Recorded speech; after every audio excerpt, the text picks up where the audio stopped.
গয়না বড়ির জন্য কালকের 1 কাপ বিউলির ডাল ভিজিয়ে রেখেছিলাম, বিকেলে বেটে ফ্রিজে রেখে দিয়েছিলাম মিক্সিতে।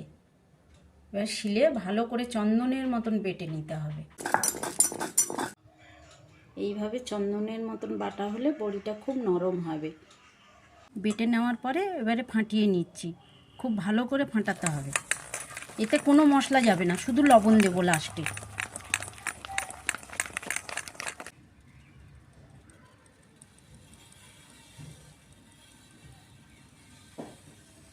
থালার উপরে এইভাবে পোস্তটাকে ছড়িয়ে নিয়েছি।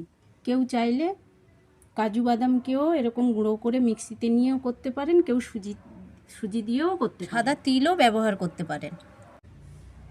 লবণ দিচ্ছি ফাটানোর লাস্টে। শুধু জলে দিয়ে দেখছি, দেখুন ভেসে উঠেছে। এটা হচ্ছে কেকের ক্রিম পেপার, আমার কাছে আছে বলে এটা দিয়েই দিচ্ছি। আপনাদের কোনো চিন্তা করার কারণ নেই। এই কাপড়ের পেপার থাকলে আপনারা এরকম গ্লাসের মধ্যে দিয়ে ব্যাটারটা দিয়ে এইভাবে মুড়ে নেবেন, নিয়ে যেমন পজিশানে আপনাদের দরকার সেরকম পজিশানে কাঁচি দিয়ে কেটে দেবেন।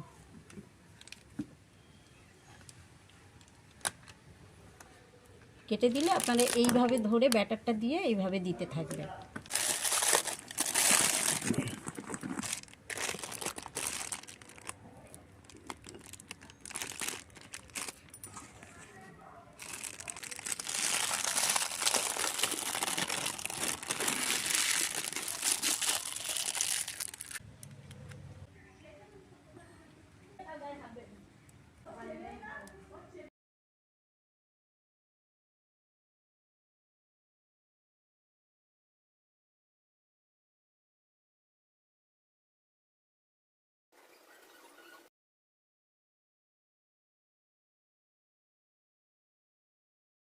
যখন একটু সরে সরে যাবে কি একটু উল্টো পাল্টা হবে, তখন এই কাঠিটা জলে ভিজিয়ে এইরকম সরিয়ে সরিয়ে দেবেন।